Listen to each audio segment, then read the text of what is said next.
¿Alguna vez al finalizar un día tranquilo o lleno de felicidad, lo has echado a perder pensando en los desdichados que tuvieron un día para olvidar? Claro que no. No soy tan raro. 10:30 de la noche de un día caluroso de abril del 2005, en una calle que por nombre lleva Eucalipto, dentro de una ciudad pequeña y discreta de México, Jacona de Plancarte, Michoacán. Un joven de 15 años se niega a retirarse a su casa. No es la primera vez. Vive solo. Alfredo, su amigo, y Mari, la madre de Alfredo, batallan noche con noche para que se vaya. Jorge, ya vete a tu casa, por favor. Ya nos vamos a dormir. Aquí me quedo, señora Mari. Por favor, no haga que me vaya. Varias veces lo hallaron durmiendo en la banqueta, incluso en pleno invierno. Llegaron a pensar que tal vez mentalmente algo andaba mal, pero las razones de Jorge tenían que ver con su madre, una mujer que había muerto 3 años atrás. Alfredo sabía perfectamente que las razones de Jorge no estaban en su cabeza, sino dentro de su casa, aunque se empeñaba en olvidar todo lo que vio 4 años atrás. La casa de Jorge era sombría, llena de azulejos color café en las paredes. Parecía que toda la casa tenía un diseño de cocina.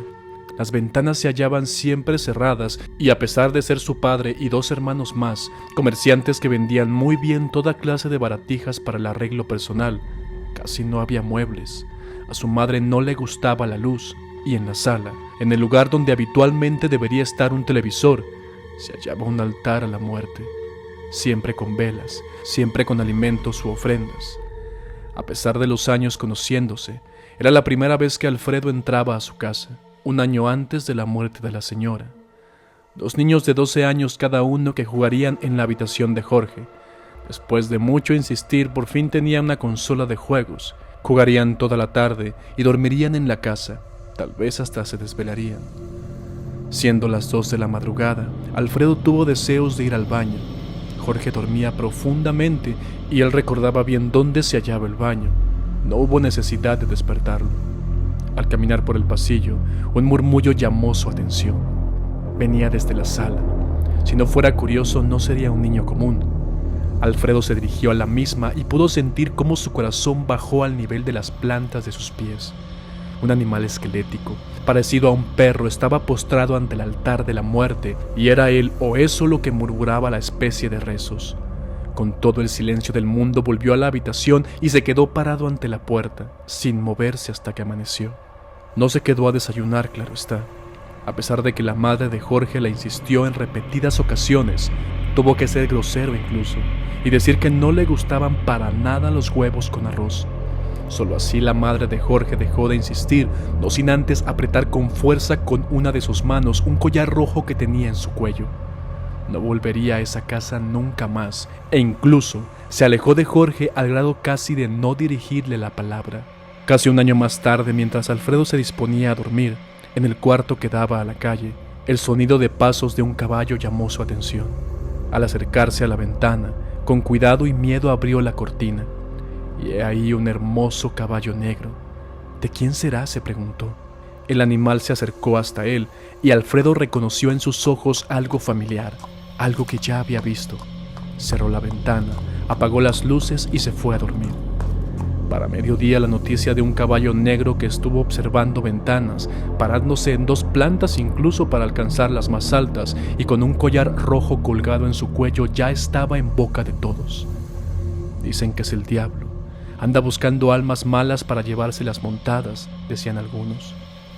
Pero cuando Alfredo escuchó el tan peculiar adorno, supo que era esa misma criatura la que vio rezando y la madre de Jorge que la sostuvo con coraje al negarse a desayunar.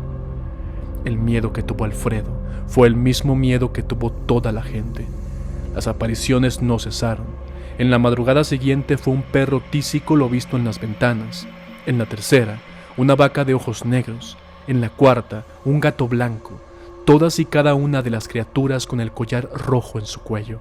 En la quinta noche nada apareció. Solo el rumor al día siguiente del intento de robo de un recién nacido en la colonia vecina por una enorme garza, a la que la madre le clavó en repetidas ocasiones su cuchillo. Ese mismo día murió la madre de Jorge.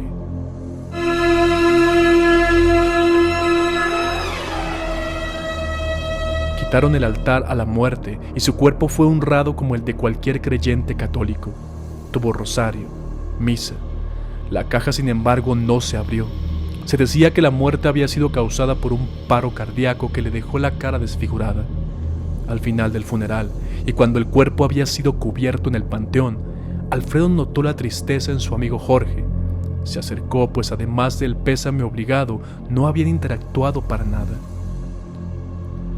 ¿Estás muy triste, Jorge? Sí, era extraña, pero era mi mamá. Y más que triste, estoy enojado con el malnacido que le hizo esto. ¿Qué le hizo, Jorge? Tu madre murió de un paro, ¿no? Eso es lo que mi papá quiso que dijéramos, Alfredo. Total, él y mis hermanos ya se quieren largar de aquí. Pero no, mi mamá salía por hierbas a medianoche. No me preguntes por qué, eran cosas de ella. Y un maldito la acuchilló 8 veces, 3 en la cara. Alfredo le tocó el hombro y se alejó sin decir más. A partir de ese momento el collar de su madre lo trajo puesto Jorge y no fue nunca más el mismo. Sin tener enemigos, sin aparentar maldad, fue encontrado en su casa, solo, con 12 impactos de bala en un fresco mes de septiembre del 2005 y con múltiples mordidas de perro en el cuerpo. Por cierto, las puertas no estaban forzadas y las huellas en las llaves indicaron que él las había colocado por dentro. La Nahuala de Jacona.